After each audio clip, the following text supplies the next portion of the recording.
Boa tarde, todo mundo. É um prazer estar aqui com vocês. Como a Melissa falou, meu nome é Samara e eu vou falar sobre atração, como eu disse, um tema bem simples, né? É, E uma das coisas que está muito ligada à atração é a questão do crush, né? Tem vários nomes aí em diferentes culturas. É, A gente chama aqui no Brasil de crush, no espanhol a gente chama também de enamoramento, né? E eu queria saber quem aqui já teve um crush. Não vale mentir. Quero ver as mãozinhas levantadas aí no Zoom. Vamos ver quantas mãozinhas aparecem aqui. Ah, pelo menos duas aqui já. Só duas pessoas, gente, de 21. Não é possível. Então, eu já tive um crush também. E foi uma época muito difícil da minha vida, né? Eu tinha meus 15 anos, estava na escola. E foi, nossa, eu me senti horrível, me senti a pior pessoa do mundo. Acho que a gente, né, como cresceu nessa comunidade dos verdadeiros pais, a segunda conferência que a gente escuta quando a gente vai para o seminário de princípio divino é a conferência da queda, né? E a gente já começa a pensar, poxa, eu não quero errar como Eva errou, eu não quero deixar o arcanjo me seduzir, então eu me senti uma pessoa horrível, né? Tipo, e várias perguntas vinham na minha mente, né?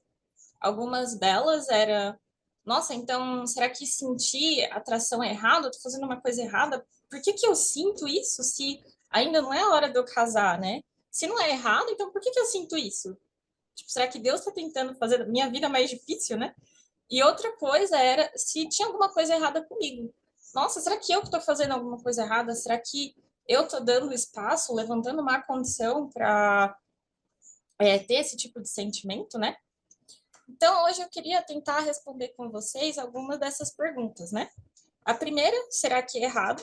E para isso a gente precisa entender o porquê que a gente sente atração. E para isso eu trouxe algumas palavras dos verdadeiros pais, né? Essa é do livro Bênção e Família Ideal, que fala assim: quando é que a pessoa está em plena floração? É durante o começo da idade adulta. Essa idade é o período de 7 anos entre os 18 anos até os 25 anos. Esse é um período em que a flor do amor mais floresce. Que precioso é quando, uma vez na vida, uma pessoa está em plena floração. Durante o período de crescimento, na adolescência, é quando a pessoa se torna mais bonita. Uma pessoa na adolescência parece como um botão da mais linda flor. Eu acho que eu fechei a janela aqui, né? Deixa eu ver. Só um minutinho, deixa eu recompartilhar a tela aqui, que eu tirei do lugar que tá.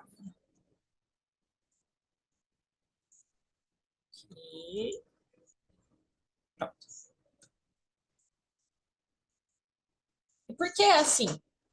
Isso é por causa da natureza original da criação, que procura unir o homem e a mulher completamente, 100%, centralizados no amor de Deus.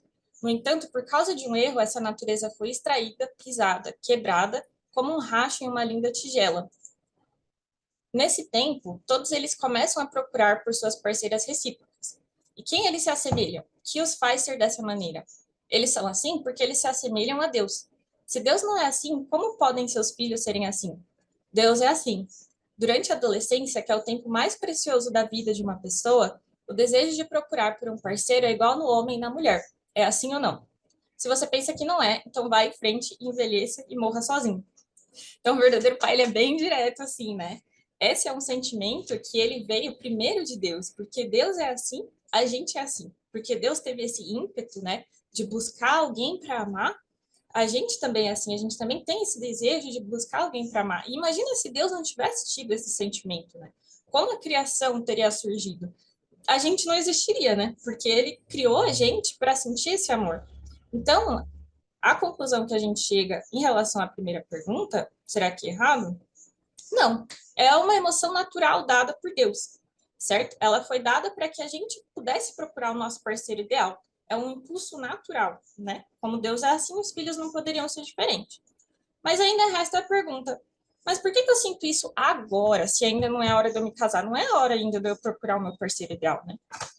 Então, alguma das respostas para essa pergunta é, primeiro, o autoconhecimento. O ponto principal do porquê eu sinto se ainda não é a hora de me casar é que o seu crush, a pessoa que você gosta, muitas vezes ela diz mais sobre você do que sobre a outra pessoa, né? Então, através desse crush, você consegue identificar quais são os seus gostos, qual é a sua personalidade, quais são os seus valores, o que que você quer realizar na vida, né? Se você é alguém que gosta de conversar e ajudar os outros, né, seria muito bom ter alguém que você consegue conversar, uma pessoa inteligente, né? Se você é uma pessoa criativa, então, lógico que você vai se interessar por pessoas que tenham esse lado artístico mais aflorado. Então, com isso, você consegue identificar a sua personalidade, os seus gostos, os seus valores, certo? Outro ponto é a motivação. Porque a pessoa que você gosta mostra aquilo que você admira, né? E quando você está procurando, você tem essa motivação, esse sentimento de querer procurar o seu parceiro ideal, surge também a motivação de você ser uma pessoa que o seu esposo ou a sua esposa vai admirar, né? Como se você fosse um presente para essa pessoa. Então, se você tem uma pessoa que é muito gentil e sente atração por aquela pessoa, você pode canalizar essa energia para você se tornar uma pessoa gentil, para você ter orgulho de você mesmo e preparar esse presente para o seu esposo, para sua esposa no futuro, né? E aí tem a parte dos relacionamentos também. A pessoa que a gente gosta, ou ter um crush, é uma oportunidade para a gente praticar os 5 valores, né, que a gente sempre fala do Rainun, que são coragem, integridade, honestidade, graça e responsabilidade, dentro das 4 esferas do coração, que é amor paternal, fraternal, filial e conjugal, certo? Então, tem vários tipos de crush, né? Tem aquele crush fantasia, que é aquele platônico, idealizado. Você pensa, nossa, o Duque de Bridgerton vai vir aqui na minha casa me cortejar, sabe? Aquela coisa bem idealizada, que mostra como, às vezes, a nossa vida, a nossa realidade, ela é mais difícil. E a gente acaba fugindo dessa realidade, criando uma fantasia, né? Eu penso no meu crush lá, quando eu tinha 15 anos de idade, era completamente idealizado. Hoje eu olho para trás e penso, o que eu via naquela pessoa, sabe? Então, isso mostra para a gente uma área da minha vida que eu precisava trabalhar, que eu precisava ter uma realidade em que eu estivesse exercendo mais os meus talentos, em que tivesse, sabe, sendo mais proveitosa. Aí tem o crush também, que é o crush da cura, né? Quando você tá mal emocionalmente, você tá triste, aí aparece aquela pessoa super especial, gentil, que vem te consolar. Isso, às vezes a gente usa para tapar um buraco porque a gente não sabe lidar com os nossos sentimentos, né? Então também é uma oportunidade de crescer. Ao invés de você canalizar isso para um crush, você pode perceber isso e canalizar isso para você amadurecer emocionalmente. E por último, tem aquele crush da admiração, né? Que é às vezes uma pessoa mais velha, que tem mais sabedoria que você, e a gente acaba confundindo o amor que seria paternal, fraternal, com um amor romântico. Então, a gente percebe que isso também mostra nas áreas, em que tipos de relacionamento, quais áreas dos 4 reinos do coração eu posso investir mais, né?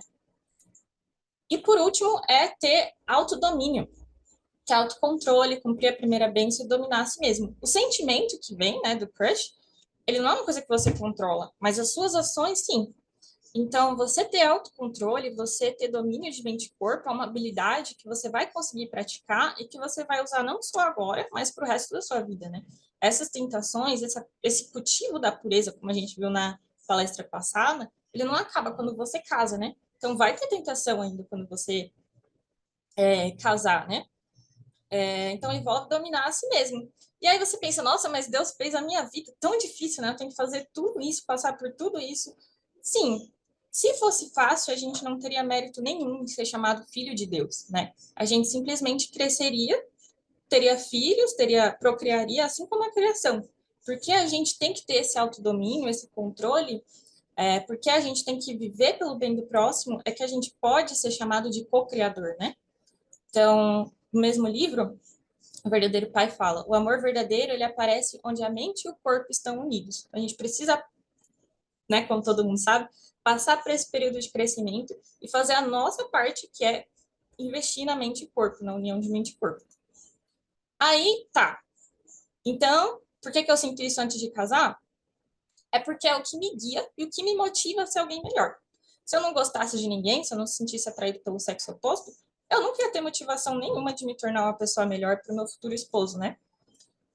E aí sobra a terceira pergunta. Será que tem alguma coisa de errada comigo? Não sei vocês, mas eu não me sentia como a flor mais linda do jardim na minha adolescência, né? Como a flor desabrochando.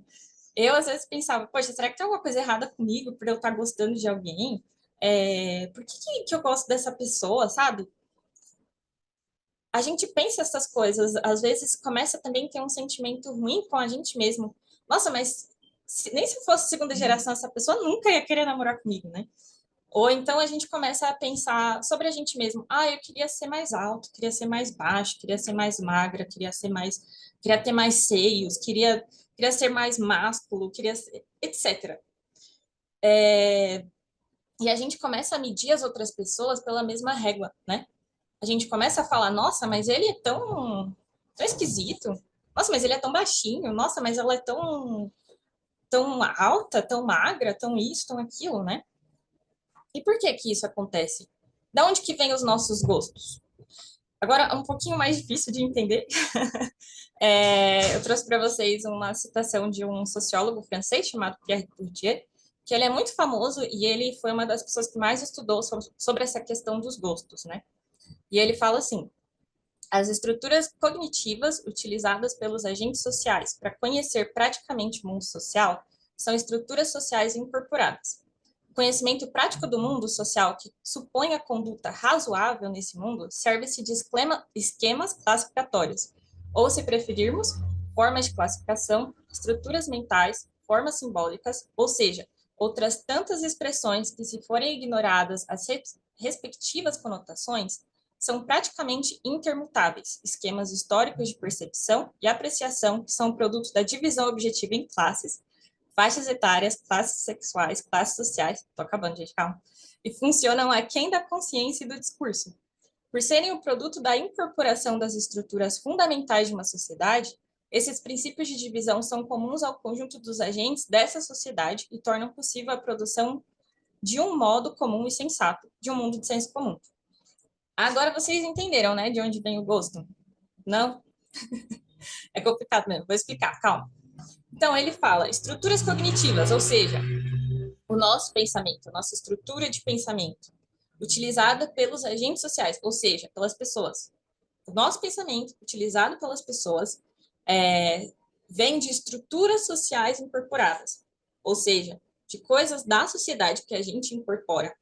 Formas de classificação, estruturas mentais, formas simbólicas, classificação alto, baixo, magro, gordo, feio, bonito, rico, pobre, preto, branco, e que funcionam aquém da consciência do discurso. Ou seja, a gente nem pensa que a gente classifica as pessoas, a gente só classifica, né? A gente só fala. E elas são comuns a todos os agentes da sociedade, se torna senso comum. Então, a gente classifica todo mundo e a gente sequer questiona, né? Então, se a gente for parar para pensar, agora ficou claro, né? Se a gente for parar para pensar, por exemplo, lá na Renascença, você ser uma mulher mais gordinha, para quem não conhece, essa é a Vênus, né? Pintura de Vênus, que é a deusa da beleza, da fertilidade, etc. Então, tipo, a deusa da beleza, ela era mais cheinha, né? Se vocês podem ver, ela tinha mais gordura corporal, seios pequenos. Tá, beleza. Aí depois passou lá para os anos 20, que vem a Flapper Girl, que eram mulheres que eram para ser com seios menores, cabelo curto, uma figura mais masculinizada. Aí depois chega nos anos 50, muda totalmente. É tipo a Hourglass Wife, que é a dona de casa curvilínea, né? Lá com a Marilyn Monroe, Elizabeth Taylor, toda aquela rockabilly, essas coisas. Chega nos anos 90, muda completamente de novo. A gente tem as Baywatch Babies, que era do seriado Baywatch, que eram mulheres com a cintura bem fina, seios fartos, e a Heroin Chick, que era aquela menina que literalmente tinha uma aparência na pessoa que usa drogas, que é bem magro, bem como se tivesse... que vem ali da cultura grunge, né, do Nirvana, aquela coisa toda. E a gente chega na época de agora, que é o Photoshop, né? Um ideal de beleza que ele é totalmente inalcançável, certo? Aquela mulher corpuda, com seios grandes, com um bumbum grande, com a pele perfeita, né? Que é tão curvilínea que é impossível você atingir isso naturalmente. Que é muito influenciado também pela indústria pornográfica, né? E aí, também isso acontece no caso dos homens. Esse é o David Michelangelo, que tem até uma condição que é associada às pessoas que veem o David Michelangelo, que ele é tão perfeito, tem uma perfeição tão enorme, né? Tanto na escultura quanto na forma corporal dele, que as pessoas ficam meio que em transe. Só que, passou o tempo, evoluiu a nutrição, a medicina, e o padrão que a gente tem hoje é o Thor, que é, tipo, muito mais forte, muito mais musculoso. Ou o de mim do BTS, que é completamente o oposto, né? Então a gente pensa, poxa, da onde vêm os meus gostos? Será que eu gostar de pessoas asiáticas, eu gostar de pessoas loiras, eu gostar de pessoas altas, realmente vem de mim? Isso?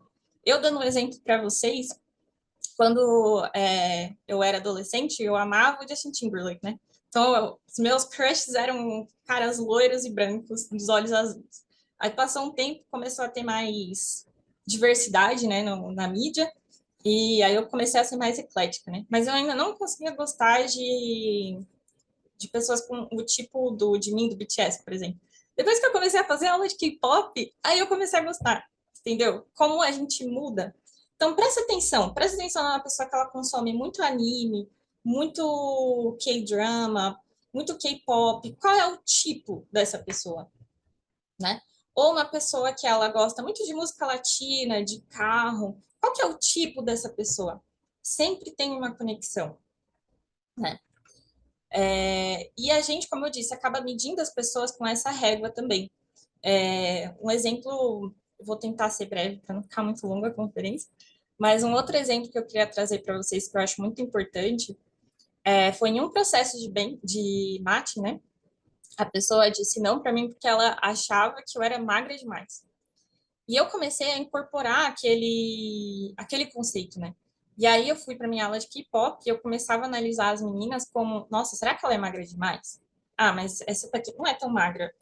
E depois eu comecei a pensar, poxa, esse pensamento não é meu. Eu estou analisando as pessoas não como flores diversas, com belezas diversas e únicas, mas eu estou analisando elas por uma régua que eu incorporei, entendeu? Então, é importante a gente começar a reparar nessas coisas e pensar no quanto a gente é influenciado, né? Aí, eu queria mostrar um vídeo bem rapidinho para vocês, de 3 minutos, que é de uma pessoa que eu admiro muito, né? Ele é o Benji Uyama, não sei se alguns de vocês provavelmente já conhecem. Trabalhou muitos anos no departamento de famílias, ajudou muitas pessoas. Então, eu vou pedir para vocês prestarem bastante atenção. 3 minutinhos, tá? Curtinho. And I want to reference a very important story that we shared in the MatchNet podcast, one of the episodes, where it was one brother who was an American brother, Ilya, and he was sharing his matching experience with his lovely wife, Diane, right?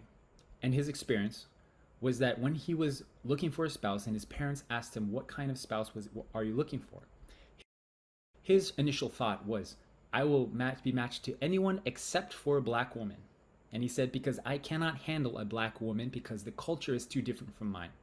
And because he's wise and he has enough self-respect and self-awareness to ask himself, is that really mature?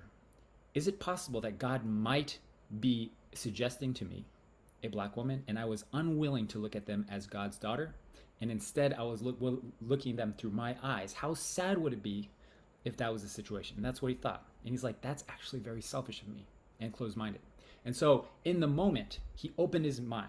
In the moment, he decided, even though he had these preferences, guys, this is important. Even though he had the preferences, in the moment when it came down to it, he said, I'm deciding to first and foremost look at her as a child of God.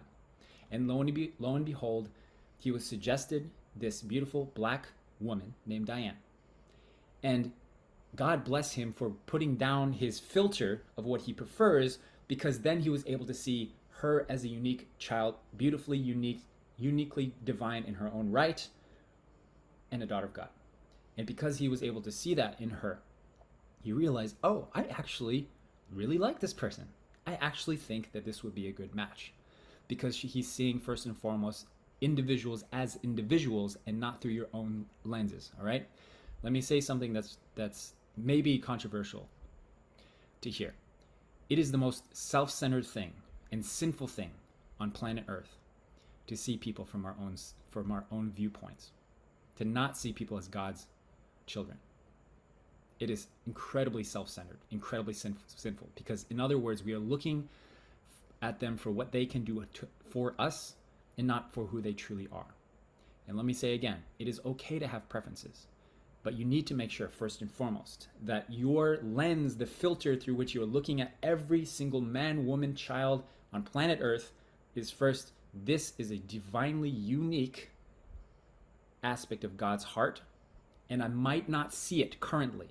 Ilya did not see it initially. I did not see it in my own wife, Hitue, initially. But I might not understand it now, but I'm committed to choosing to see it over time. And that's the decision you need to make. Bom, então aí você pensa, poxa, Samara, mas lá atrás você falou que o meu crush pode me ajudar a ver os meus gostos. E agora você está falando que todos os meus gostos são influenciados por alguma coisa e que está errado ter preferências. Então, o que eu faço? Depende. O ponto-chave aqui não é você olhar a pessoa e determinar o valor da pessoa por aquilo que ela pode te dar, mas sim pelo coração de viver pelo bem do próximo. Você vê a pessoa realmente por quem ela realmente é, pelo quanto de energia, criatividade e amor Deus investiu naquela pessoa. E assim você vai conseguir também reconhecer esse valor dentro de você, né?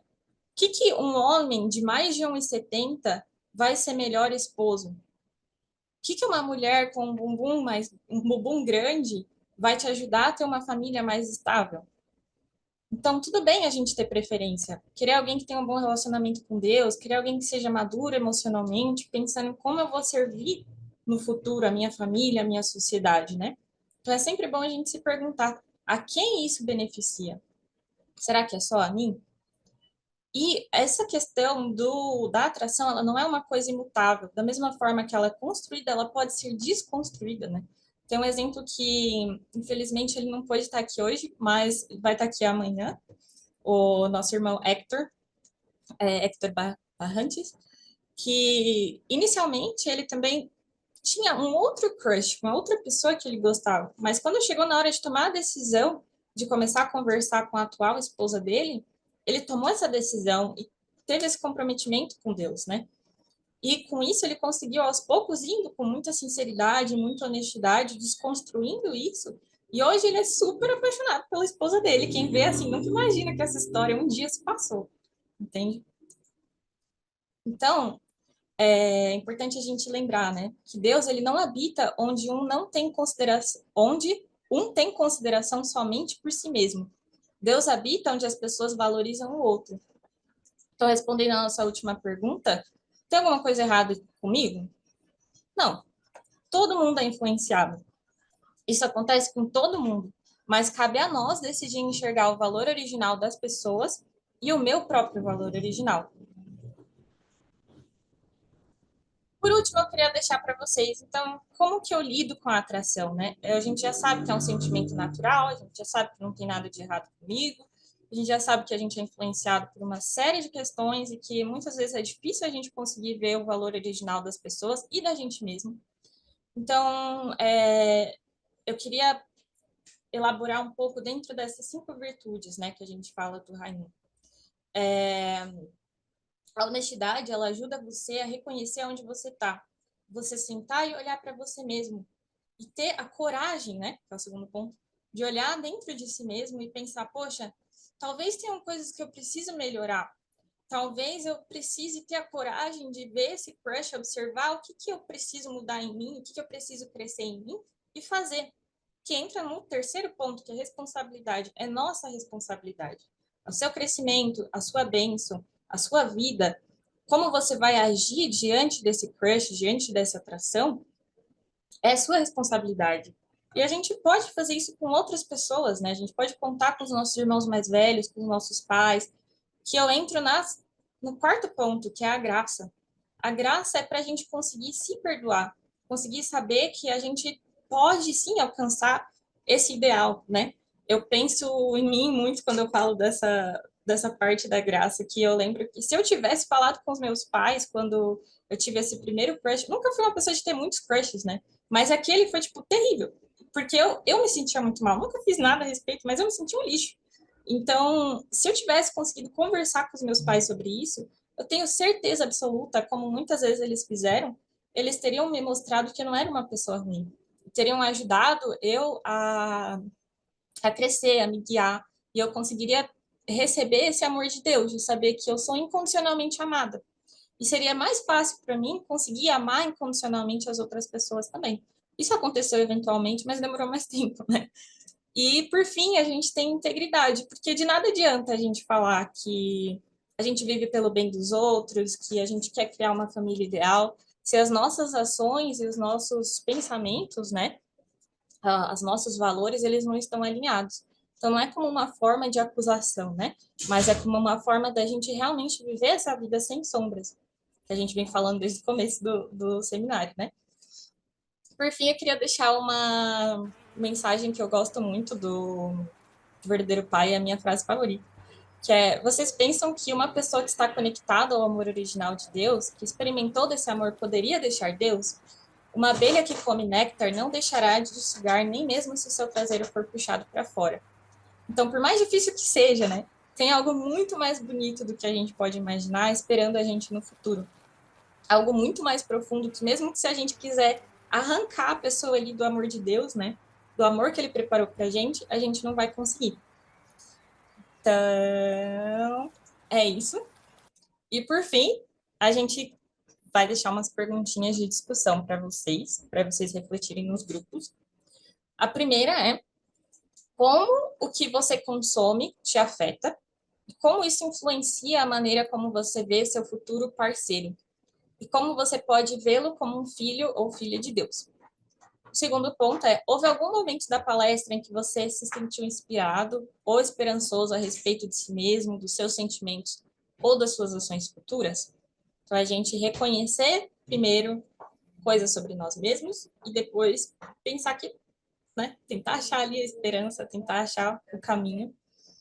E deixar aqui em espanhol também as perguntas.